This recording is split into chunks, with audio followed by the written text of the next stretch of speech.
Welcome, everyone, to the September 11th, 20 years later, a lesson in crisis leadership, a panel jointly sponsored by the Alumni Association of the Securities and Exchange Commission and the SEC Historical Society.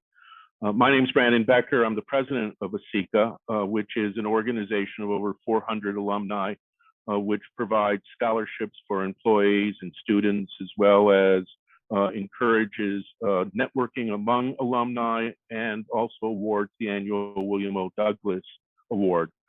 It's a distinguished panel, so I will get it out of the way other than to say membership is $75.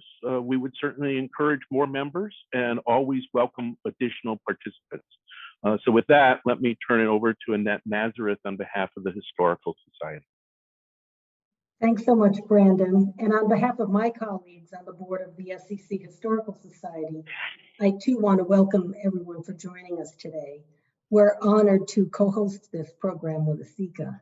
I also want to thank Linda Thompson, who conceived of this panel and who took the lead in our planning for it. For anyone unable to listen in today, the Society will be adding the discussion to the permanent collection of our virtual museum.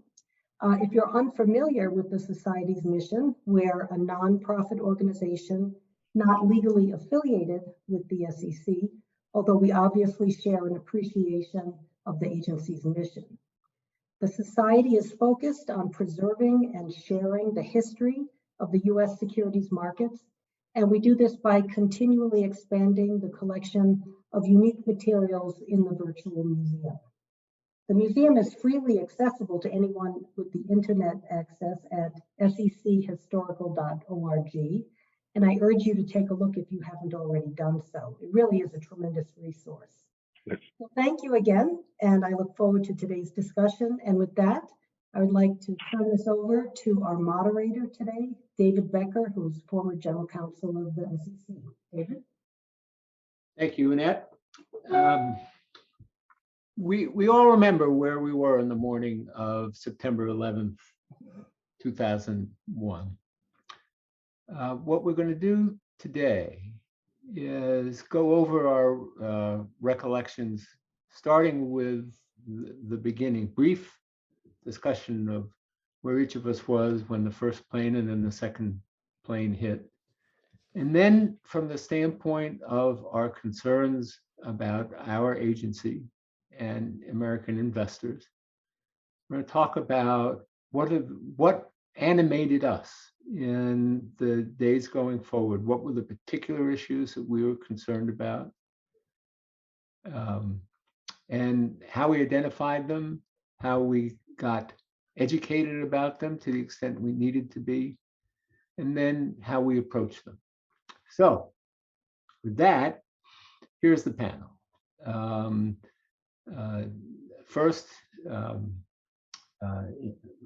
First in seniority, first in our hearts, Harvey Pitt, who was chairman of the SEC at the time, and many people have described Harvey's leadership of the commission in the aftermath of the attacks as his finest hour and among the commission's finest hours. And that's certainly consistent with my observations. Harvey's going to go first, and then let's see who we're going to do next. We'll go to Annette, who at the time was head of the Division of Trading and Markets, and she will discuss first those early hours, and then we'll come back. Wayne Carlin, at the time, was the head of the New York regional office of the commission, which had particularly grave problems and particular logistical issues that were very difficult over the next couple of months. And then Roger Ferguson, who at the time was vice chairman of the Fed, I believe, and was the senior Fed official in Washington, and one of the few Fed officials in Washington, D.C.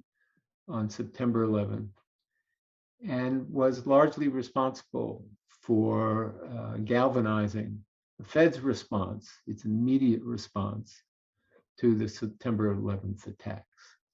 So with that, and after we get through the first round, we're going to be much less structured, and there's going to be a lot of back and forth, I hope, as we share recollections of what we did and what we cared about. So, Harvey, let's start with you. Where were you when the first plane struck? What were you doing and what was your response? Well, thanks, David. I was in my office at the SEC. It was very early and I was planning to go to New York City, a trip that never occurred, at least not on the 11th. When somebody ran into my office and told me that a plane had struck one of the World Trade Centers, the initial thought of everyone was this was some person flying a personal plane who'd gotten off the track. And it wasn't until the second plane hit when people realized this was a concerted effort. I have to say that during the events as they unfolded, there were real strengths available.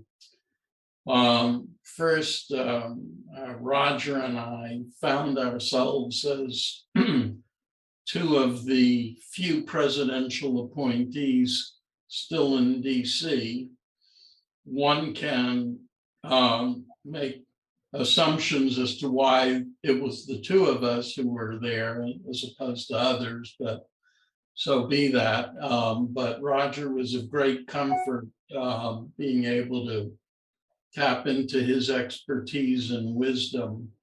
And then, of course, the SEC staff, you, David, and Annette, were crucial in our figuring out what we were going to do in the wake of suddenly learning that the markets were subject to disruption. The first thing I did was hop on a phone with Dick Grasso, and who was then the chairman of the New York Stock Exchange, to figure out what the damage was and what was going to occur. And essentially, we made two, I think, important decisions. The first was that the markets were not going to open on 9/11 until we could assess everything that had taken place. And the second was that we were all going to meet at ground zero in New York City. That was easier said than done, as Annette and David will recall, because they were part of the team that went up. But the shock of all of this and the disruption of all of this created issues. Our first concern, of course, was for the staff of the SEC and, of course, for all the people in New York. And so we felt that those people wanted to leave should give administrative leave, and anybody who wanted to take off could, and did, and a fair number of people did, and did so advisedly. We were also very worried about where the people who were subject to Wayne's supervision in New York were. And we began an effort to track down where all of the people in New York, in the New York office, where so we could account for everyone and figure out if anyone was in jeopardy or worse. And then we got together with David and Annette and other senior staff officials to figure out what we were going to do, what our authority was, and how we were going to get the markets back open. And our critical decision was to get up to New York as quickly as we could. All right, thank you, Harvey. Roger. Well, Where were you? And Yep. So I was in my office. Some of you may know, I hope all of you know that Annette and I are married. So she had dropped me off at usual relatively early hour. I found out all this because Annette called me from the SEC after the first plane had gone in to say that I should turn on the TV because, you know, a plane had struck the World Trade Center. And so that was roughly, I don't know, about 10 of 9, something of that sort. And I was looking at the TV when the second plane struck. And for me, there were 3 things that went through my head right away. First was just the massive confusion as to what was going on. Had the air traffic system collapsed? You know, what was happening that planes were flying into tall buildings. Secondly, similar to a point that Harvey just made, as all of you probably know, many of you know, the New York Federal Reserve is within literally the shadow of what used to be the World Trade Center. So I had some concern about the people there. And I also had some concerns about the third thing, which is knowing that so much of the infrastructure that keeps payment systems operation, which is, you know, one of the Fed's oversight responsibilities, I had a great deal of concern about how the payment system was going to operate. So shortly after 9 o'clock, 9:05, 9:10, I called a woman who is not a household name, named Louise Roseman.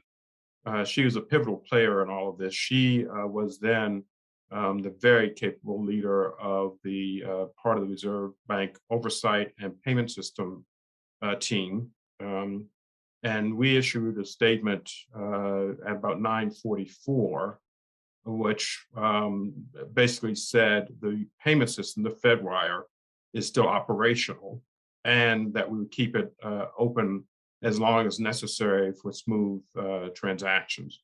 That was a pretty important statement, not to the public at large, but more narrowly to the individuals in Treasury functions across Wall Street, that the major wholesale payment system would still function, which would then allow the movement of cash, you know, back and forth.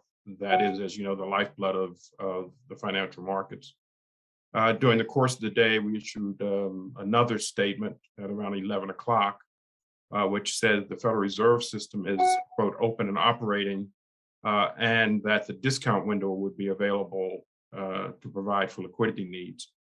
The first part of that statement was really important because the president had declared an evacuation. It was very important for financial markets to know that the central bank was indeed still very much operational overall. And the second part of that sentence around the discount window was incredibly important because it ultimately indicated the Fed would use all of its resources to provide liquidity needs to a system that was clearly going to be very, very disrupted. And by the time we had issued that second statement, the towers had fallen. So the damage to infrastructure was massive. So there are many more things I could recall about the day, but I think I should, you know, turn it over to the next person.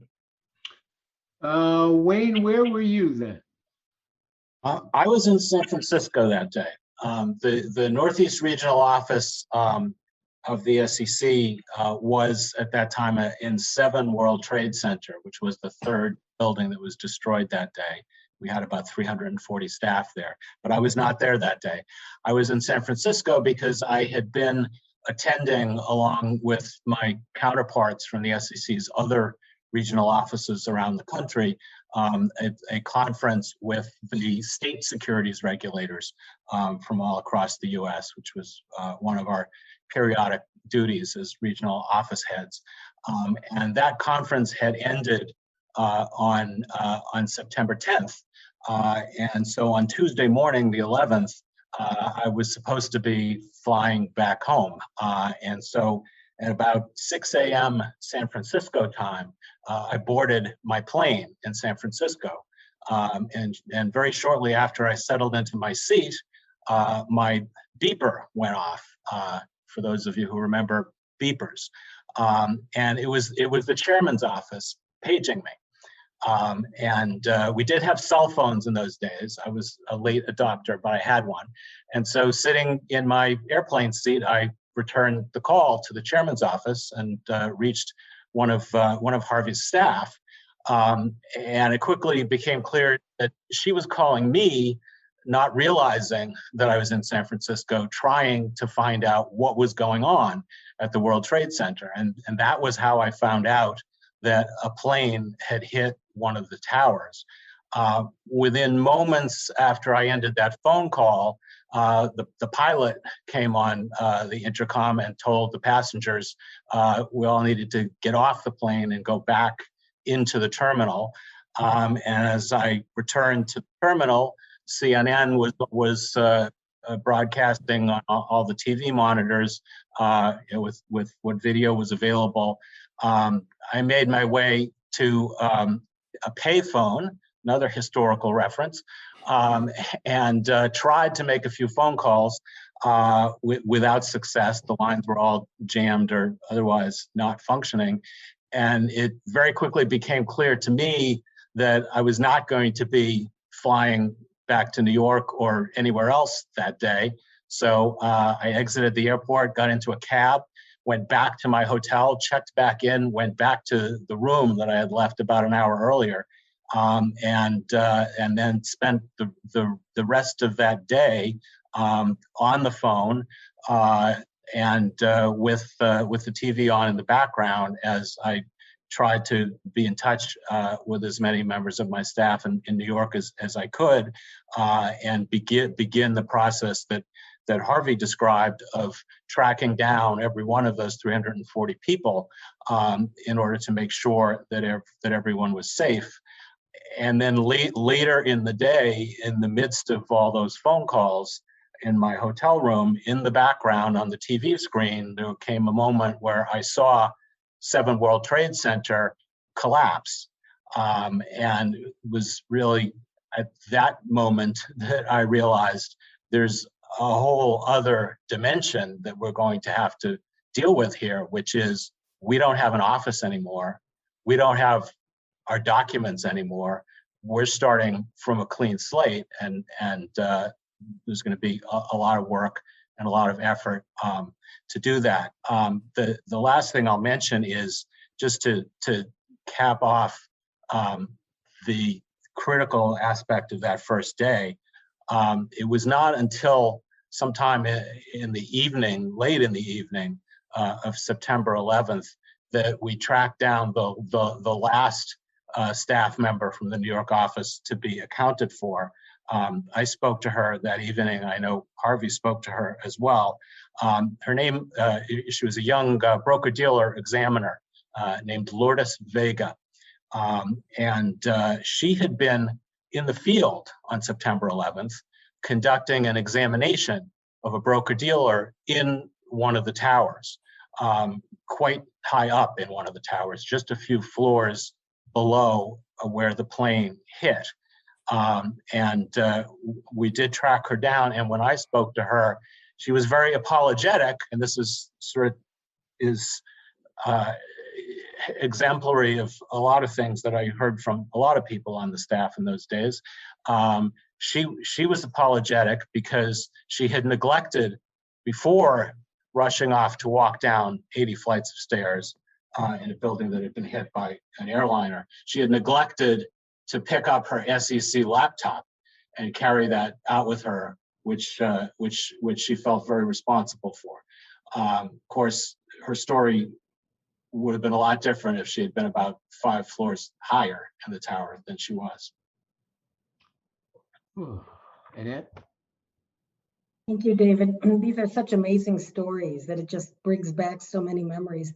I have to say, when I looked at the timing, I did a little reflecting on what happened when, because I was trying to remember how we were struggling to adapt to new information at every moment. As Roger said, I saw, before he did, I guess, on television, I think someone from our markets monitoring area came in and said, we think there's going to be a problem in New York today. A plane has just hit the North Tower. I turned on the television then, and as Roger said, called him. I think we together saw the South Tower being hit. And I think we both had the same reaction. You just don't know.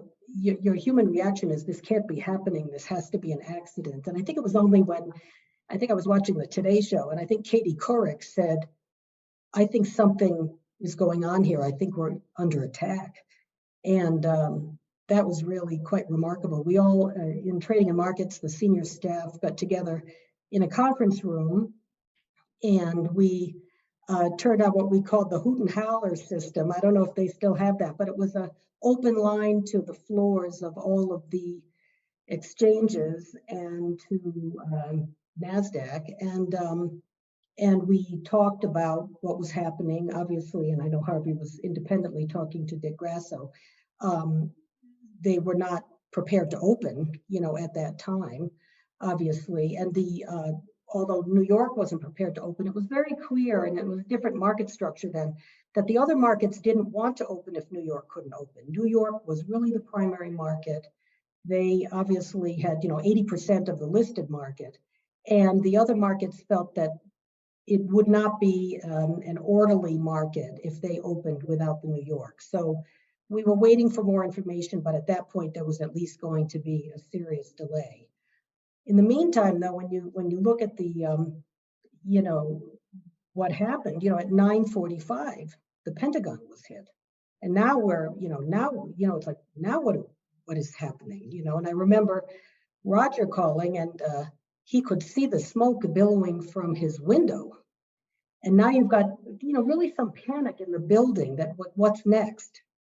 And, then it became clear that there was a fourth plane out there. No one knew where it was going and if it was actually directed at another government building. Now, the likelihood is that it was directed at an important government building, but I'm not sure, although I felt we were important, I'm not sure I, at any sense, had any fear that it was the SEC, but we knew it was going somewhere. And that was also just a very fraught situation, as at that point, there were a number of staff people who wanted to leave. And so we gave people the opportunity, if they wished to leave, to go. Most of the senior staff determined to stay and to see, what we could do to help the markets. But it turned out most people couldn't leave anyway. There was such havoc on the streets, and there was the traffic was so bad, partly because of the tragedy at the Pentagon. I mean, the traffic was backed up into the city, that there were people who left and an hour and a half later came back and they had never gotten out of the garage. So, I mean, you can imagine, even as a management matter, how, challenging this was. And it was emotionally fraught. I remember at one point, we had a chief of operations in trading and markets, Herb Brooks, who was a former Marine. And he was a good leader about this, very brave, and I feel like, what do I know about this, right? And I said to Herb, well, Herb, what are they going to do with that fourth plane? Because it was a passenger plane with 44 people on it. And he said, well, Lynette, the military is going to have orders to shoot it down, regardless of the fact that there are innocent civilians on it. Little knowing, of course, that those people voluntarily gave up their lives in order to avoid hitting anybody else. But he could tell from the look on my face, I sort of welled up. He handed me a box of tissues. I wiped the tears away and off we went. I mean, we just had to keep going. But I think it's important to remember, just the the shock of the moment and how, not just those on this video, but all the other people who were dealing with all of those human emotions at the same time. They were really trying to do the best they could and fulfill their mission as government employees. I mean, there were a lot of heroes that day and in the subsequent days. Yeah, as I recall, there was a lot of, in what I remember is mostly compartmentalization. I won't venture to say that again. And it was, I mean, I had the same sequence that Annette did. Someone came running into my office. I turn on the TV, and then later I see the horrific second plane. And there's a lot of what's going on, what's happening here. And of course, is my family safe? My wife was in the metropolitan area that day. She had some sort of medical appointment. She was going to be on the Beltway. I didn't know where she was. My son was in school in suburban Maryland. And it's also what's going on. And then you see these horrendous pictures. What's happening? What do we do? But at the same time,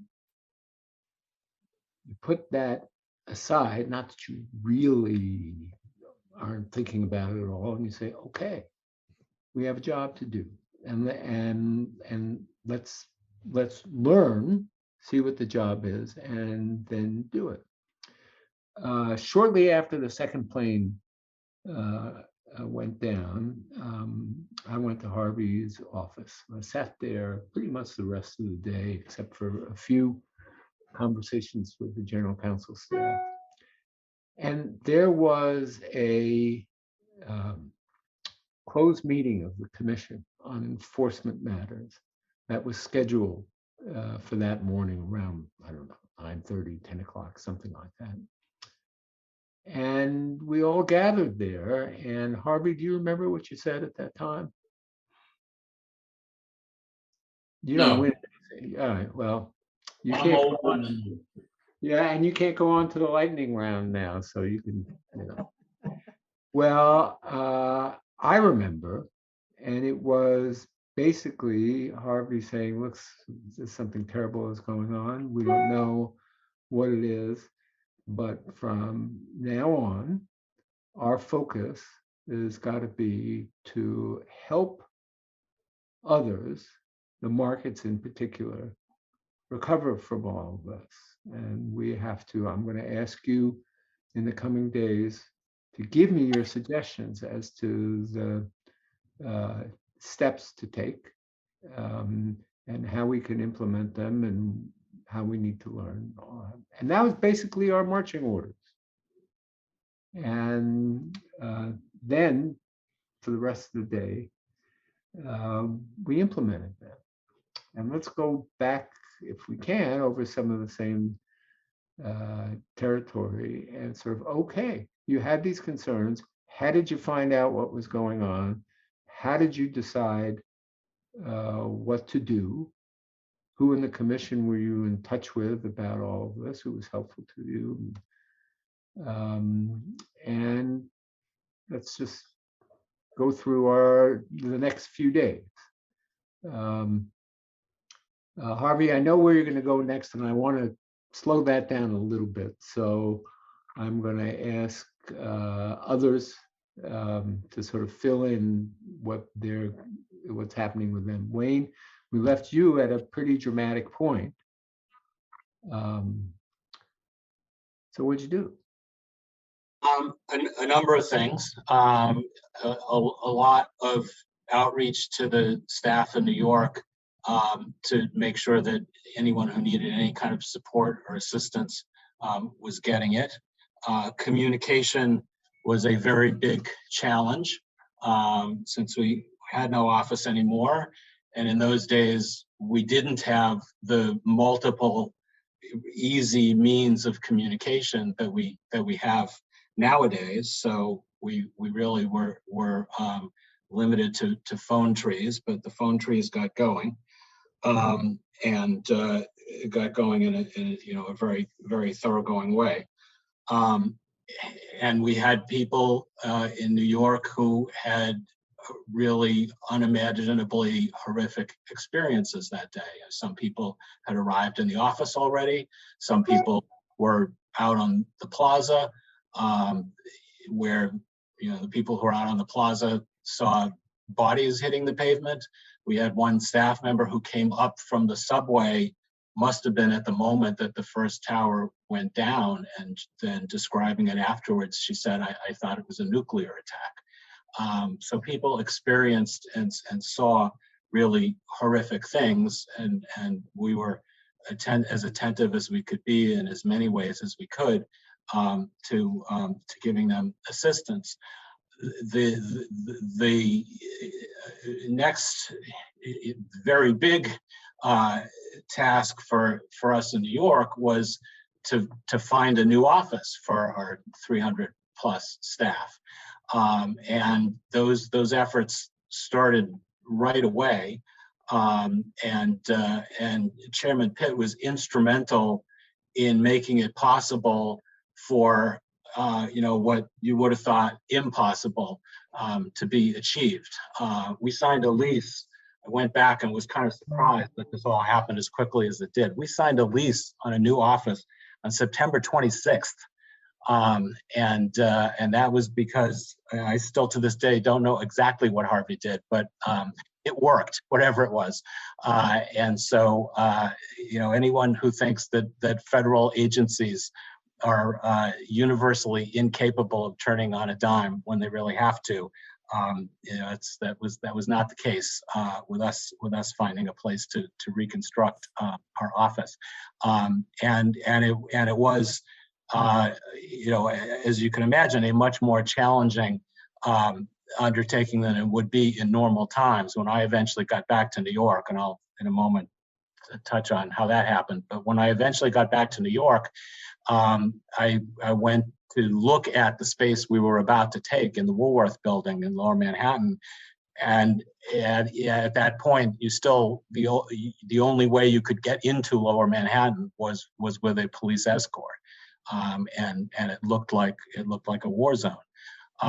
But we accomplished that very important task, and Jane Seidman from the executive director's office was critical in accomplishing that. So we left me in San Francisco in a hotel room, and I stayed there for the rest of that week. Every day I made a reservation on a flight home the next day, and then the next day all the flights were canceled. And that happened through the week.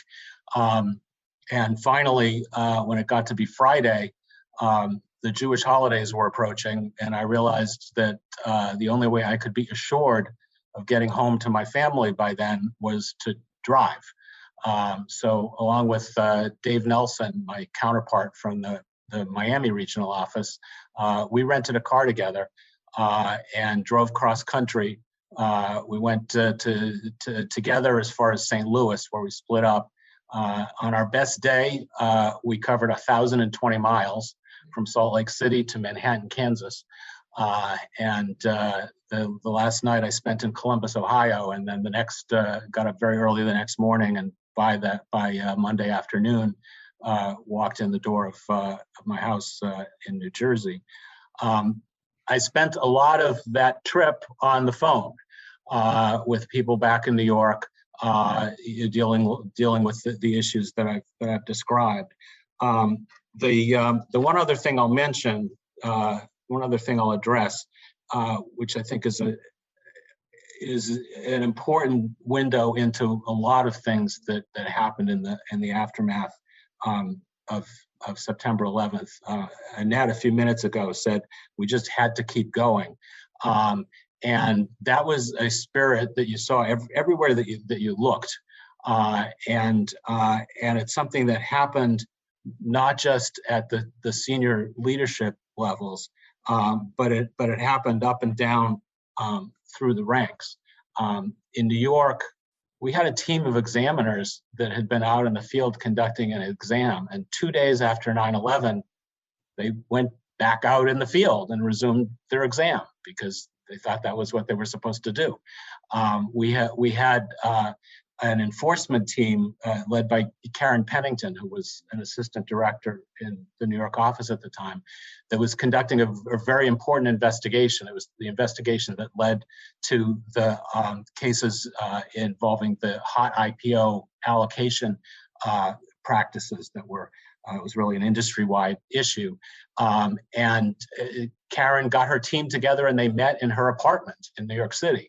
There ended up being a picture of that ran in the New York Times, which I thought was a great way of sending the message that we were not missing a step in our ongoing investigations in New York.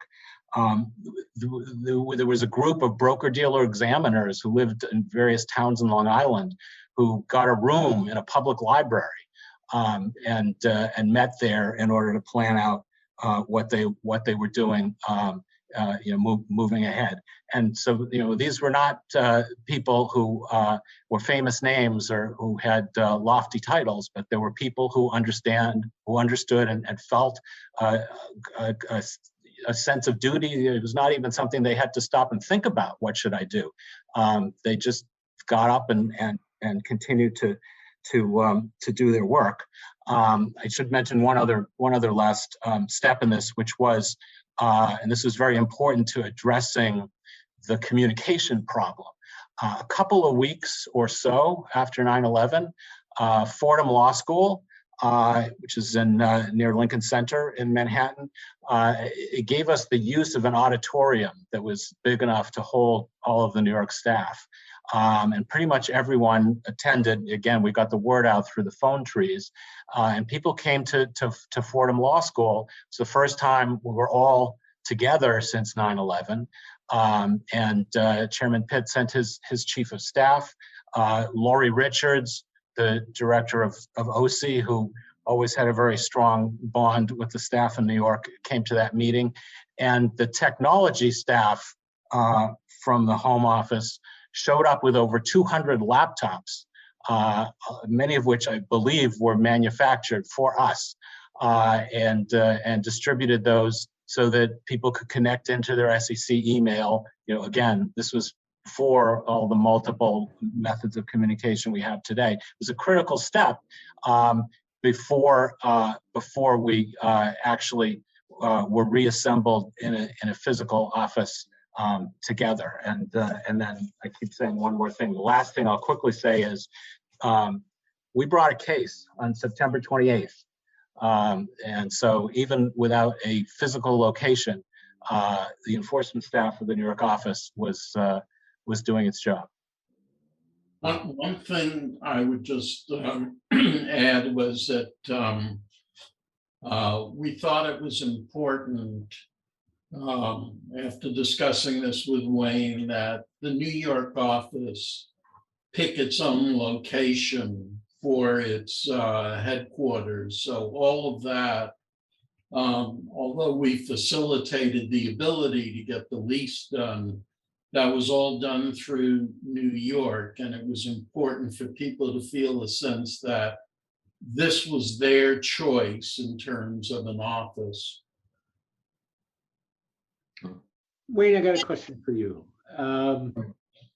This is real gallantry, and gallantry under fairly horrific conditions, particularly if you're outside and you see bodies falling. What do you know about its long-term effects on the staff?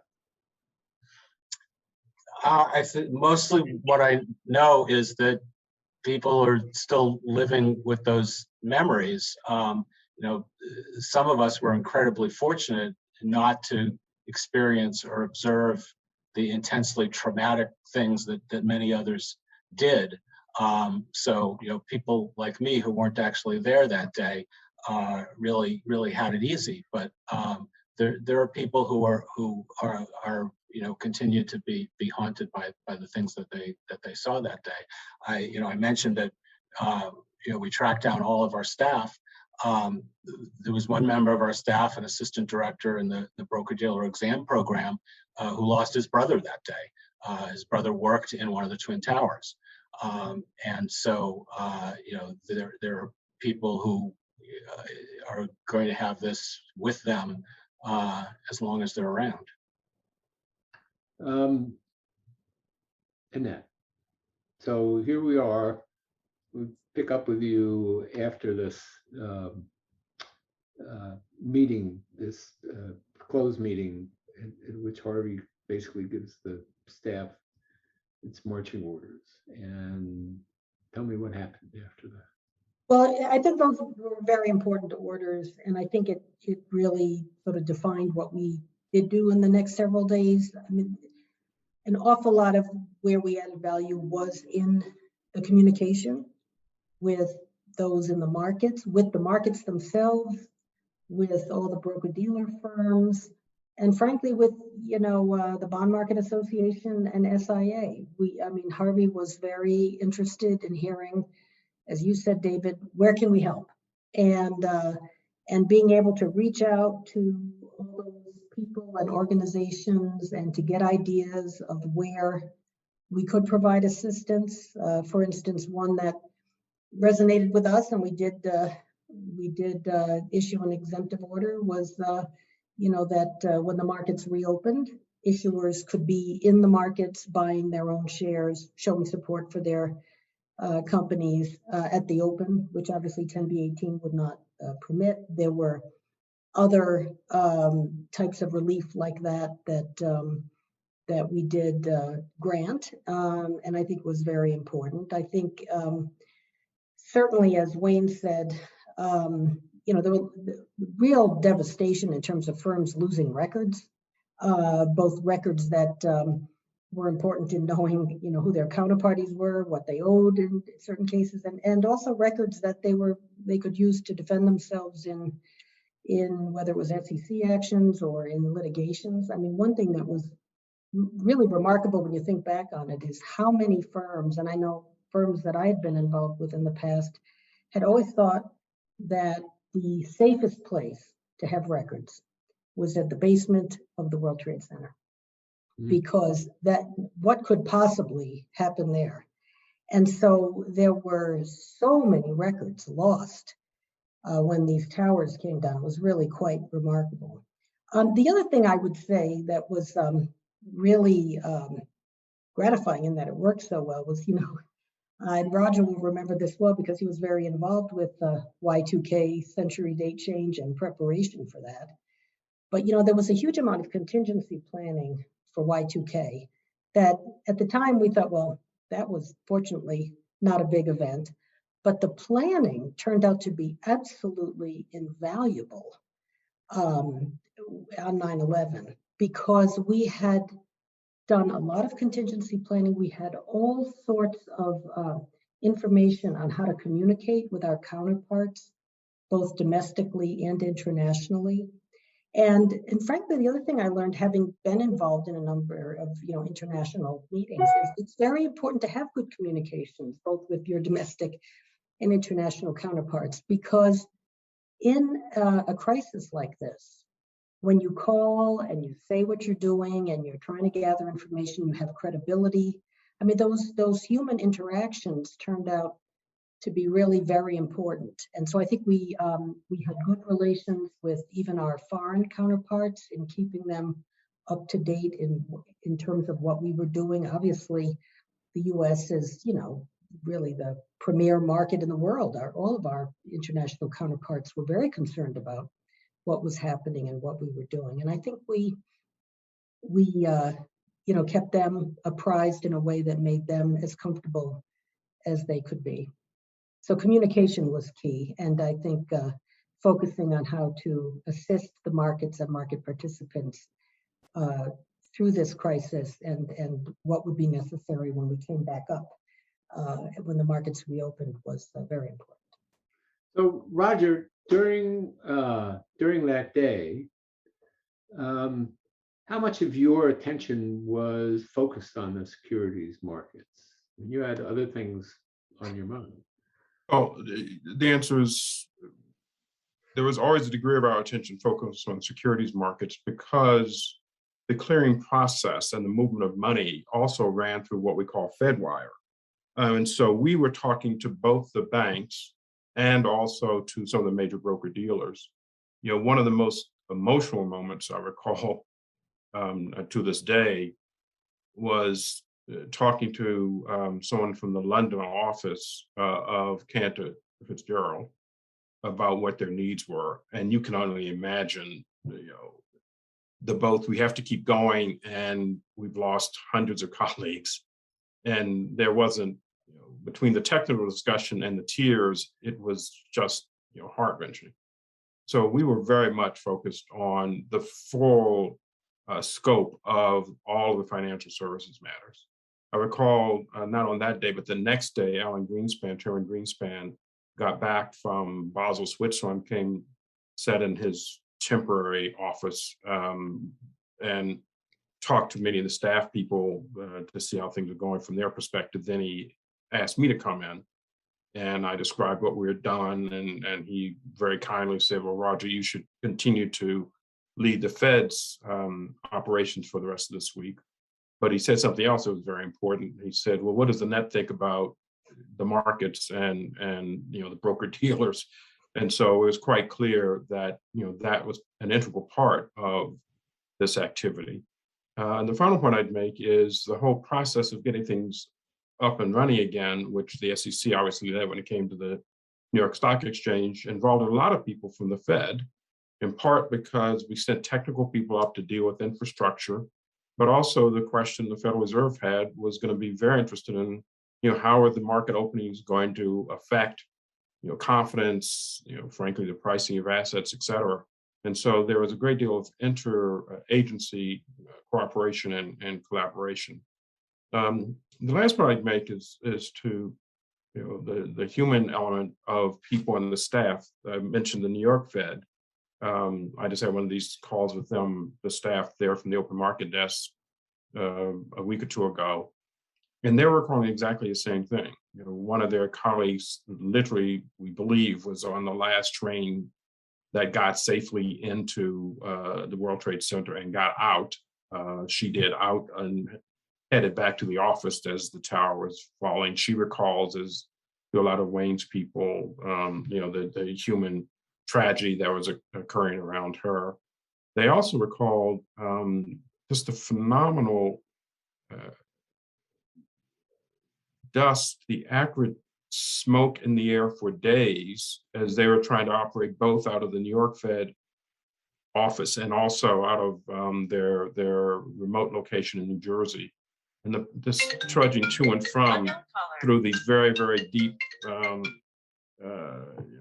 piles of ash. And so this notion of we must carry on whatever our agencies are doing and trying to do it in the midst of this thing that proved to be a war zone.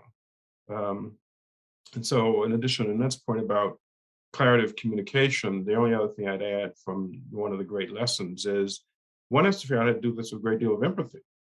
You're asking people to work normal lives, so to speak, or abnormal hours, while also thinking about things such as loved ones who might be lost, or how's the family coping. And so the ability to balance both that empathy in the midst of this tragedy and also think through the technical needs to keep things up and running is really one of the other big lessons from this. Thanks. Harvey, we left you last when you decided to go up to New York. What did you want to do in New York, and what happened?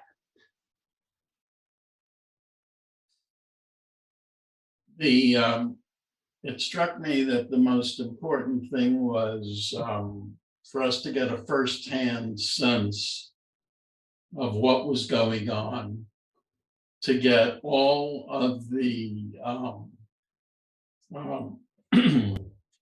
key players together and to work out a methodology for reopening the markets in a way that was safe and would not run the risk of having the markets collapse again.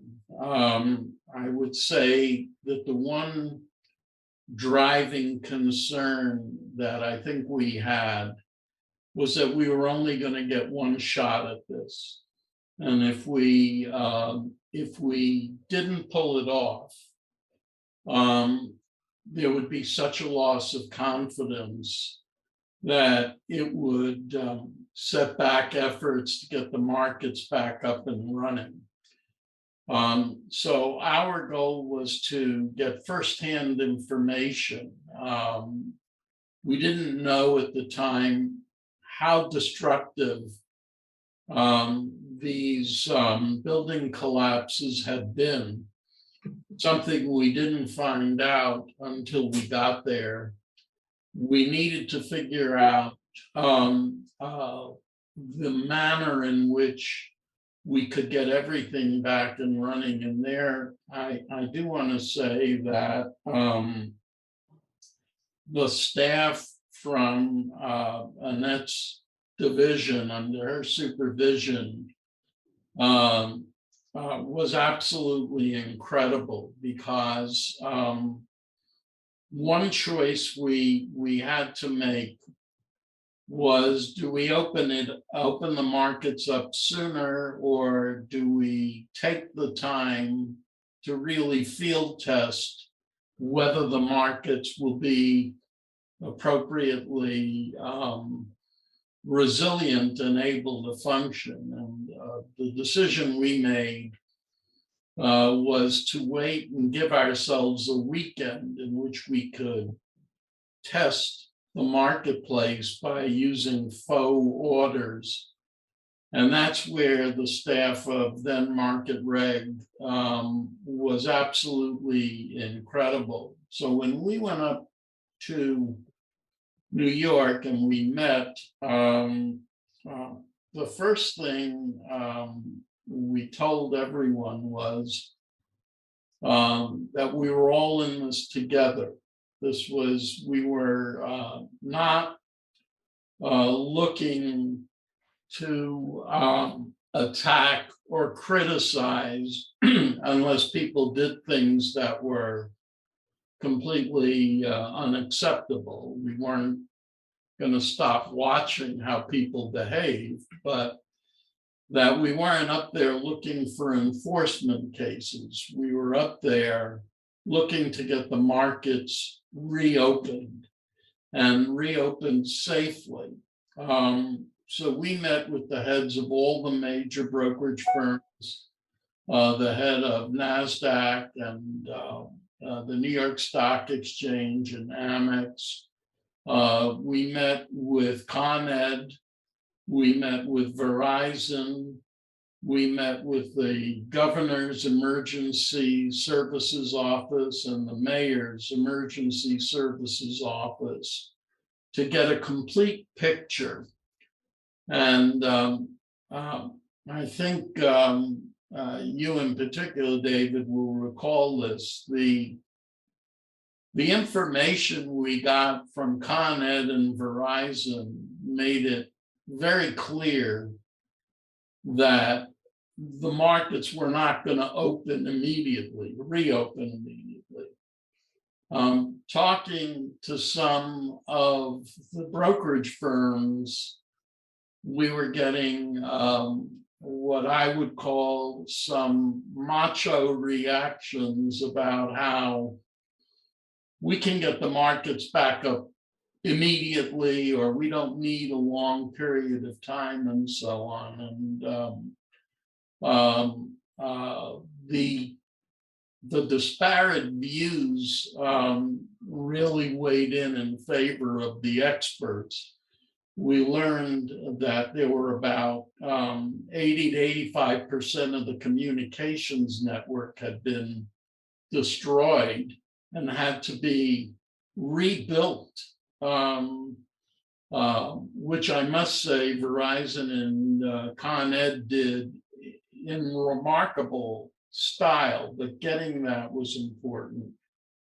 And then the key determinant for us was when both the mayor's and governor's offices told us that if we reopened the financial district too quickly, it was entirely possible that people who might be rescued and saved would not be found in time. And that made it, if you will, a no-brainer. We were not going to reopen the markets and have people streaming back into the financial district until we were told that it was virtually impossible to find anyone else. So that was of critical importance, and we wanted to meet with everyone to have a consistent game plan. And then we also decided that at the end of each day that we were up there, we would hold a news conference and brief the press on where things were so that people would know up to date what our thinking was, what problems we were looking at, and how we were trying to solve them. Well, one other aspect, are we close to do we have just an hour, or could we go on anymore? Anybody know? Yes, we have more time. Okay, good. One of the things that I remember, Harvey's a little charitable about the response from the broker-dealer community. There was a lot of chest thumping about how we can do this right away and all this stuff. And it didn't quite compute until representative of one company, I don't want to tout the company particularly, went through a list without the we can do this, we can do that, went through a list of the things that had to be done and the shape of the condition of the substation that fed all the electricity to the stock exchange and what it would take to repair it and all of that. And it became clear that it would be absolutely impossible. I was disappointed, frankly, in all of that. I also want to share one recollection. I remember when we got into Penn Station, we were met by a group of, I think they were New York State policemen. And I will never forget the looks on their faces. They were exhausted. They were stressed. They looked somewhat hollowed out. And there they were doing their duty. They didn't know us from Adam. I doubt many of them had great loyalties to the Securities and Exchange Commission. And these people could not have been more attentive to our needs. Obviously, particularly from a security point of view. And it was a window. We tend to caricature the police in various ways. And it was a window to me on to really extraordinary service on their part. And since everybody asked, I'll answer the question, what about the all-important Office of General Counsel on that day and thereafter? And the answer is, we didn't do very much, but for an unexpected reason. There are a lot of legal questions that popped up, but it turned out in the aftermath of previous, much less serious disruptions, long before I showed up, it had prepared for various legal contingencies. There were people there who knew where to get all the statutory authority that the commission had to act in an emergency way. There were people there who were prepared to litigate. Now, these were people who just had done their job in a very low profile way. And they contributed by eliminating issues in advance that would have just made it more complicated to do what we did. So, who's next again? Wayne. So how long did it take to get back to normal? Normal is that's a hard question to answer. I can describe the path in that direction. We reopened on October 15th in the Woolworth Building, the first federal agency to reopen in Lower Manhattan. And we, as I've touched on, a lot of us were already working before that, in addition to the other things I've mentioned. Our friends in the U.S. Attorney's offices in the Southern District and Eastern District of New York gave us office space. So a lot of work was happening, but we had an office again, and we're back all together there on October 15th. But it was not back to normal. And it was the acrid aroma that I think it was Roger referred to earlier. A month later, that was still there, and it persisted for some time beyond. And there were reminders everywhere in the neighborhood. The one thing that still vividly sticks in my mind that I saw when I walked a few blocks from the Woolworth Building, there was a Burger King on a street corner, and on the second floor of the Burger King, in the windows that were still caked with dust from that day, you could see where someone with a finger had written the words trauma center. So when you're walking around and seeing things like that, even a month later, normal is pretty distantly over the horizon. People will probably also remember another thing that took place in that time frame was the anthrax scares. Envelopes of white powder, some of which contained anthrax, that appeared in various places. Well, not very long after we reopened in the Woolworth Building, one of the secretaries saw some white powder on the floor. And so which turned out not to be anything dangerous, but everyone was sort of on edge in that way.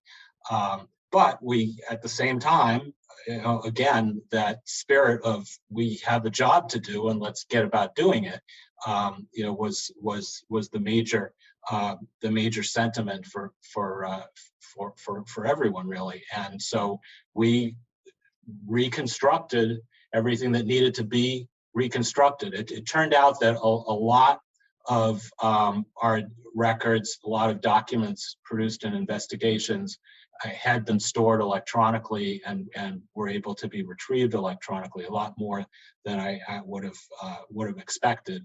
But to the extent that we had to, we did things like go to the court reporting service to get transcripts of the testimony that had been taken. In instances where we had to go back to parties involved in investigations to ask them to produce documents to us again, we did that. Another thing that was emblematic of the spirit of the times was, with only one exception that I'm aware of, there was not anyone involved in any of our investigations who tried to turn the circumstances to their advantage, who gave us any difficulty in putting things back together. There was one case where before 9/11, the staff had reached an agreement in principle on terms of a settlement that we were willing to recommend to the commission. After 9/11, the parties involved in that case decided they were not interested in settling anymore. And I think they thought the case was a small enough case and it would be a big enough pain for us to put it back together that maybe they could slide under the radar. We had a better radar than that in the Northeast Regional Office, and we put the case back together when we brought the case. Good for you. Let's go back to internal. Let's do internal impact, and what were the impacts after the first after the markets had reopened. I'm thinking now from a staff standpoint, principally. Annette? Well, it's funny, you asked when things went back to normal, you asked Wayne that, and I'm thinking, what's normal? I mean, there was a new normal, I think, after 9/11.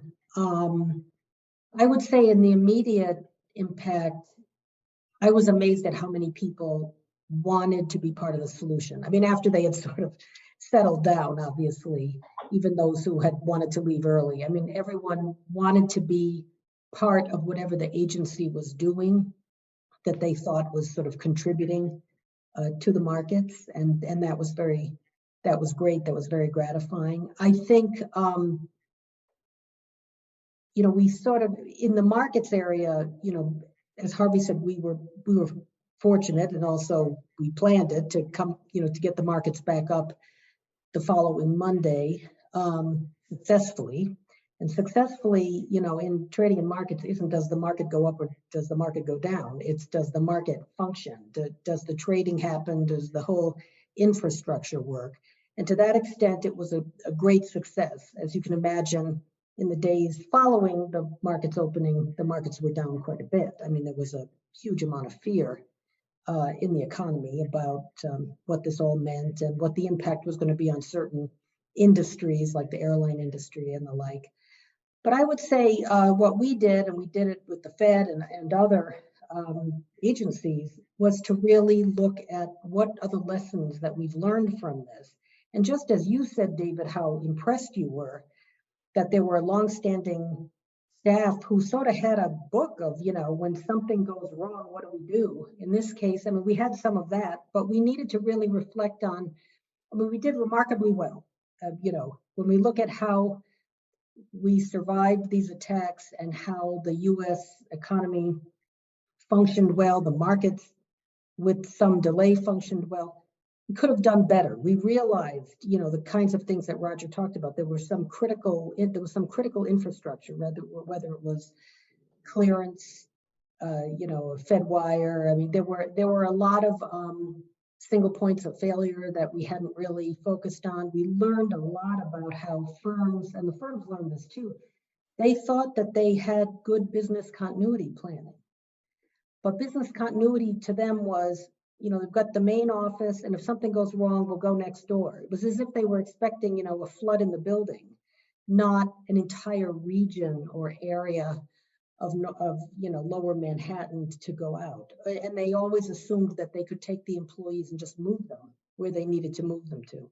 So suddenly it was a completely different world in terms of thinking about having hot sites. I mean, sites that could be up and running simultaneously in different electrical grids. I mean, again, one of the things that Harvey mentioned, the fact that you had a substation in lower Manhattan that was so critical to almost everything that had gone on in the financial markets. And it was interesting, I recall that there were firms who thought if they had contracts with like AT&T and Verizon, that was good for business continuity purposes. They all the wires went through the same place. So it really wasn't a backup at all, but they didn't know it. Nobody knew it. I think there were things that when Harvey said, the people were there from the city and the infrastructure people, we learned a lot from those people, including how much they knew and how smart they were. I mean, shame on us that we hadn't brought them in before in terms of things like continuity planning. So I think the world changed quite a lot. I think we used the time very effectively after the crisis and continue to focus on these kinds of issues. So it's a new normal, but hopefully a smarter normal. Could I pick up on that? Because Sure. I agree completely with what Annette said in terms of what we discovered around single points of failure, et cetera. I'm going to take it actually to a slightly same place, but a higher level, which was there had always been some discussion of operational risk as being a risk to worry about, but it was financial risk and interest rate risk and liquidity risk. All these other things were always front and center. And then I'd say, to Annette's very good point, post 9/11, the whole concept of operational risk being a risk that's at the top table, the C-suite at one of these firms, at the board of governors at the Fed, I suspect at the commission as well, really was a dramatic change. We had a hint of that, as Annette points out, around Y2K. Fortunately, that went without the hitch that it could have been potentially. We learned, as Annette says, during Y2K, the importance of communication, and a number of things came up. But I would say post 9/11, this whole notion of operational risk being something to really think about in a broader way, as Annette said, we discovered how far you could have your primary site and a backup site and still have it be synchronous versus asynchronous. All these technical things suddenly started to appear on the desk of policymakers. And I think it's, to this day, it's still one of those things that risk committees are continuing to be focused on. I do think it was a direct result of, we basically did quite well on 9/11, but the lesson learned was this operational risk is a very serious thing that has to go to the very top of the house. And I think that's a major lesson that 20 years on, we're still, I wouldn't say learning, but still learning from. Thank you. Harvey, what about lessons learned from your perspective? Well, I think first, Annette has referenced the fact that we got a tremendous advantage from the work that had been done on Y2K. And so after this was over, Roger and I spoke, and we felt that it was absolutely critical that the Fed and SEC jointly prepare lessons learned so that we could leave a document for our successors that would indicate things that we discovered and that we came to understand as a result of this effort. And it was a true joint staff project. And the goal, as we put it, was not to point fingers, but rather to talk about lessons and issues that future regulators would have to look at. We live, unfortunately, in a time when things go wrong, most people sort of ask, how can I take advantage of this problem? As opposed to asking, how do we solve it? How do we fix it? So one of the lessons that we learned was to come up with a contemporaneous statement of what we had learned. Another thing that we did at the commission, which Annette has alluded to earlier, but was very important, was we solicited the public's views on what we should do when the markets were closed and when we were thinking about reopening, and even after they opened, we solicited public commentary. We received a lot of very useful thoughts. We also received some thoughts that, from a regulator's point of view, were laughable, such as the suggestion that we prohibit short selling when the markets reopen.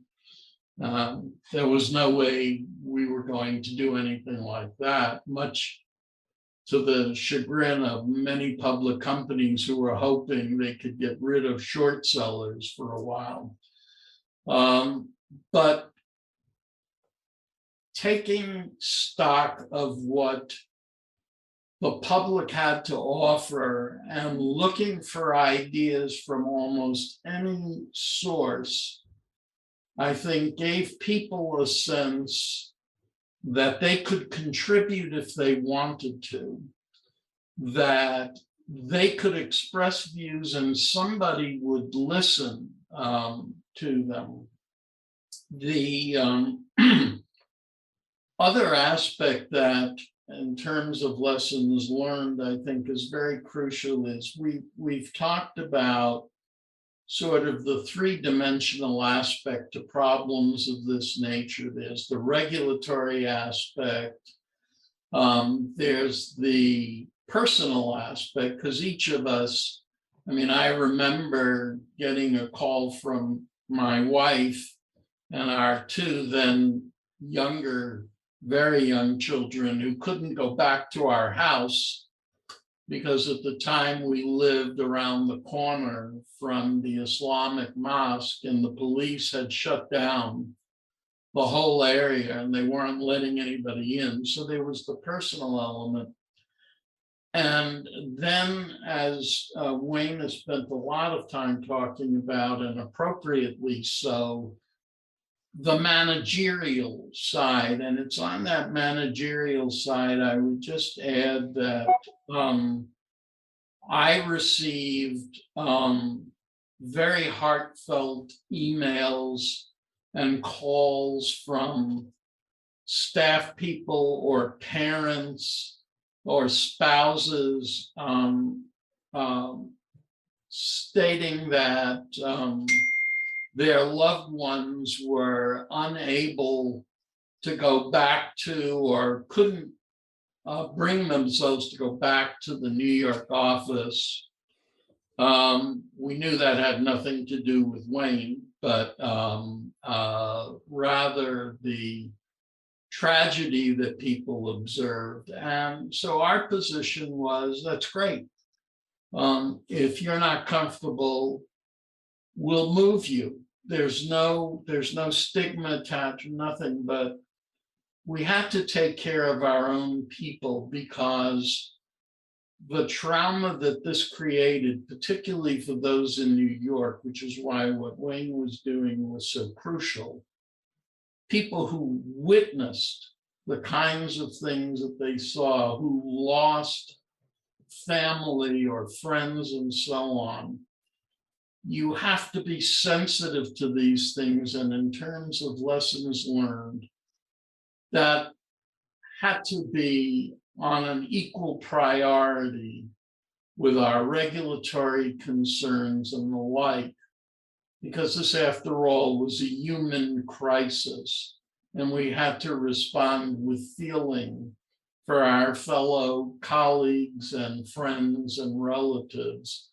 And that's where I thought the SEC staff did such a tremendous job. Everyone pitched in, and people were all trying to work together. There was no carping that we see a lot of today. And to me, that was the biggest lesson learned of all.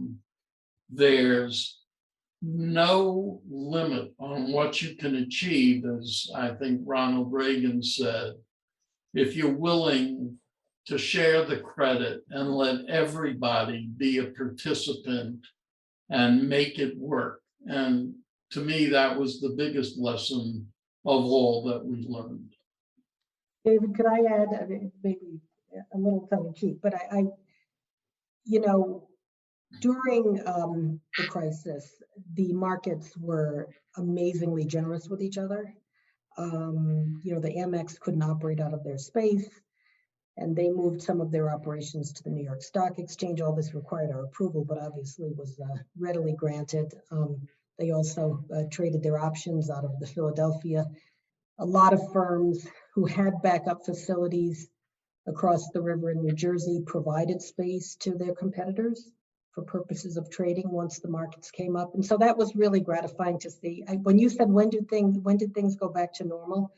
I remember several months later, something came up in either two firms or two markets were going at it like the good old days. And I remember saying to the staff at Trading and Markets, oh, we're back to normal. The kumbaya period is officially over. I mean, so there was a point where you realized that people, not that they would ever forget, but that the old practices of going at each other and the competitive juices and all that certainly made their way back at some point. I don't remember exactly how long it took, but I remember commenting on it. Yeah, I think about 33 seconds in one instance that, Right. But otherwise, no. Wayne, lessons learned from your perspective? I don't know if strictly speaking this is a lesson learned, but it's an observation that I made as I thought back about these events and checked myself on some of the dates and went back through things from 20 years ago. 20 years is a long time in our lives. 20 years is not that long in the sweep of history. Harvey a minute ago said people were trying to work together, and he put his finger on something that really, really struck me as I went back over to remind myself of some of the details here. This was a time, the wake of 9/11, when people in all walks of life and at all levels really came together, and a time when there was a widespread feeling that that there was a lot more that united us than divided us. Dave Nelson and I, as we drove from San Francisco to St. Louis, saw manifestations of that everywhere that we stopped. Sometimes we had to explain to people what the SEC was and what we were up to, but it was something that was just a big part of the picture all along the way. And as we've talked about today, along with all the horror, these events really brought out the best in us, and brought out the best in us in a time of national crisis. And I'll just briefly say, we've been for the last 18 months in a time of a very different national crisis, and it has not brought out the best in us. And that's not a sectarian comment, because I think there's a lot of responsibility all over the place. But we've lost something over these 20 years. And I don't have a brilliant solution on how to get it back, but we need to get it back. And whoever is going to figure out a way to get it back is going to make an inestimable contribution to this country. Thank you. I have figured out a way to get back, but you can't afford my advice. So, one last lesson for me from this. It was a reminder. People talk about government agencies in all sorts of ways that are caricatures, and sometimes government agencies talk about people they serve, or at least come to, in a caricatured way too. When I was in private practice, I felt that, and at the SEC, I felt much of what I did was act as an interpreter between the two. Yes, that's what they're really going to do, and yes, they do believe that, and no, it's not stupid. Anyhow, people overlook in their business, day-to-day business dealings with government agencies is the incredible sense of mission that they have, and that this is, people stay in government not because they can't get anything else to do, and is because they like it, they find it congenial, and that they find that there are a few other opportunities to associate with people who share that sense of mission for the common good. And it's an exhilarating thing to be around, as we all know. And I think on 9/11 and the aftermath, we saw the best of that. I certainly, having dealt directly or indirectly with everyone else on this call, was and remain enormously impressed and enormously grateful for their actions as colleagues and impressed by their benefit to our investors. So I think we're just about out of time. Does anybody have anything they would like to add? We got a couple of minutes. No, Anyone? I would just like to say I very much would like to end on such a lovely note, David, because I think it bears repeating. I mean, we're very, very lucky to have been in the jobs that we had and to work with such wonderful people who shared the commitment and the mission that we did. And it truly was one of the highlights I know of my career. And I think there are a lot of people still at the agency who share that drive and that commitment. And I'm glad they're there. I agree. Yeah. Brandon. I just wanted to pop in to thank you and the panelists for doing such a wonderful job. This was really a terrific conversation, and one that, as Annette already noted, is being recorded. It will otherwise be available on the SEC Historical Society's website. Am I speaking That's correct. correctly? Mhm. So I just wanted to say thank you to everybody for doing such a terrific job in recalling these experiences, and such a tough remembrance, done with great aplomb. Well, thank you. And thank you for Linda Thompson for such a wonderful idea. Yes. Thank you, David, for moderating. Very much so. Thank you. I didn't Well done. moderate very much. You did well. You Very good. moderated as always. Well, we listened to you Okay. more today than we did when we were at the SEC, so you should be happy Absolutely. about that.